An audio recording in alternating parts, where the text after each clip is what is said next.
राधे राधे, जय गुरुदेव, जय माता दी। वैसे मुझे पता है कि बिना मांगे हुए कुछ अगर मिल जाता है तो उसका अस्तित्व ही नहीं होता है हमारे जीवन में। लेकिन फिर भी हम एक बिना मांगे सबको ये सलाह देना चाहेंगे कि जो जो टेंशन में रहते हैं या जो परेशान रहते हैं किसी भी कारणवश, उनके लिए सिर्फ इतना कहना चाहेंगे कि अगर भगवान से लगाव नहीं भी है और भगवान से लगाव रखना चाहते हो तो कई लोग पूछते हैं कि भगवान से लगाव कैसे हो, तो उनके लिए भी ये जवाब है हमारा कि भगवान का लगाव अगर करना है तो सीधा माला मत पकड़ो।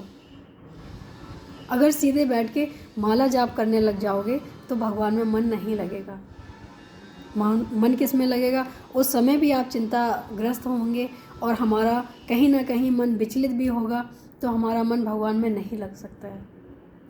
ऐसा मेरा खुद का अपना अनुभव है। जब भी हमें टेंशन होती थी, अब नहीं होती है, जब भी हमें टेंशन होती थी तो हमें जो पसंद होते थे भजन, जो हमें दिल को छूने वाले भजन होते थे, जिसमें हम रो भी सकते हैं, जिसमें हम हंस भी सकते हैं, जिसमें हम मुस्कुरा भी सकते हैं, उनकी लीलाओं भरे जो भजन होते हैं।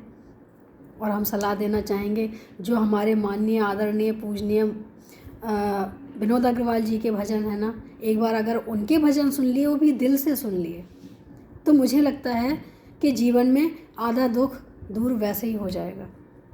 क्योंकि उनके जो भजन होते हैं वो सीधा जाके अंदर रसाबोर कर देते हैं। इतना उनमें, उनके भजनों में स्वाद है, बस एक बार स्वाद को चखने की ज़रूरत है। और मेरा भजन सुनने का जो चाव जगह है वो उन्हीं के भजनों से आया है।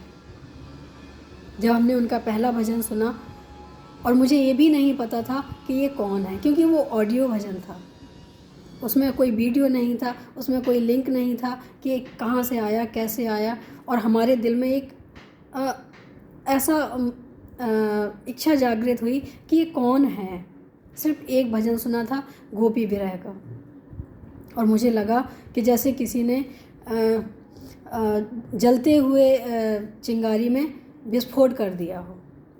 जो हमारी विरह, जो हमारी वेदना थी, उसको और ज़्यादा बढ़ा दिया हो। फिर हमने, जो हमारा ग्रुप है राधे राधे, तो उसमें हमने पूछा, हमने कहा ये कौन है, तो किसी ने उनका लिंक दिया हमें। फिर हमने जो उनके भजन सुने, हमें उनके भजन की ऐसी लत पड़ गई कि जब तक हम उनके भजनों को सुन के रोते नहीं हैं, हंसते नहीं हैं, क्योंकि उनके भजन में सब कुछ है, बस कोई लेना चाहे। उनके भजनों में आनंद भी है, उनके भजनों में विरह भी है, उनके भजनों में वो हर चीज़ है जो एक प्रेमी चाहता है, भगवान का प्रेमी। हाँ, दुनिया का प्रेमी भी अगर चाहता है तो उसमें भी प्रेम भरा हुआ है। वो तो हमारे सोच के ऊपर डिपेंड करता है कि हम किसके प्रति कौन सी सोच रखते हैं। अगर जो दुनिया से प्रेम करते हैं तो प्रेम की भाषा वही है, चाहे वो दुनिया के लिए हो या भगवान के लिए हो। प्रेम की भाषा तो किसी के लिए अलग नहीं है, जो जैसा सोचता है, जिसके लिए जैसा सोचता है।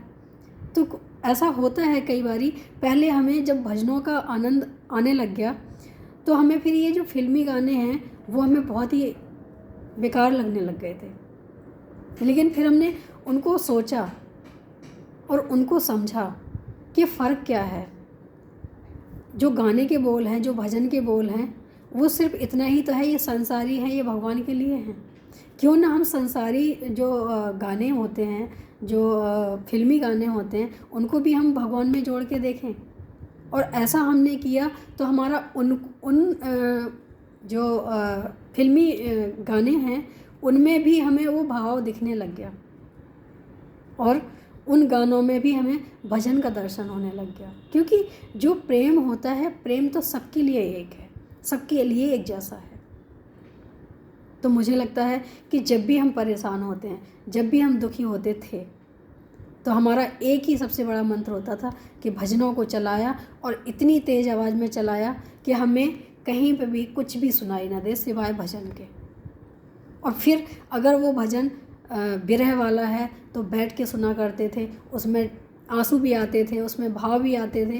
और अगर वो भजन आनंद वाला है तो खुल के, अपना कोई देखने वाला नहीं है तो खुल के नृत्य भी किया करते थे। और नृत्य किया करते तो छोड़ो, अभी भी हम जब भजन अपनी पसंद का सुनते हैं अभी भी हम नृत्य करते हैं। कई लोगों का मानना है कि तुम इतनी खुश कैसे रह लेती हो। तो खुशी का कारण यही है कि जो हमें पसंद है हमें वो कार्य करने चाहिए। दुनिया के लिए हमने बहुत कुछ कर लिया और अभी भी हम कर ही रहे हैं, आगे भी हम करेंगे जब तक जीवन रहेगा, लेकिन कुछ तो अपने लिए हो। तो मुझे लगता है कि अपने लिए जीवन जीना है तो थोड़ा सा अपने जीवन में परिवर्तन लाना भी ज़रूरी है। तो शांति का मार्ग अगर चुनना है तो भजनों का मार्ग चुनें। जब हम भजनों से सराबोर हो जाएंगे, हमारे भजन हमारे अंदर रोम रोम से खुशियाँ जब प्रकट करते हैं और हमें वो आनंद महसूस होता है, तब हम जाके माला उठा के माला भी कर सकते हैं, नाम जाप भी कर सकते हैं। क्योंकि हमारे अंदर जिसका हम नाम जाप करते हैं, जिनको हम याद करते हैं, उनके लिए अगर हमारे दिल में प्रेम है ही नहीं तो हम उनका कैसे ध्यान कर पाएंगे। पहले प्रेम को जगाओ, फिर नाम जाप करो, फिर पूजा करो। क्योंकि पूजा में भी जब ही आनंद आएगा, सेवा में जब ही आनंद आएगा भगवान के, जब हम वो चीज़ अंदर से कर पाएंगे। जब हम अंदर से करेंगे तो उसका एक अलग ही आनंद होता है। करके देखना, अच्छा लगेगा। उम्मीद है अच्छा लगा। आज के इतना ही। राधे राधे। जय गुरुदेव, जय माता।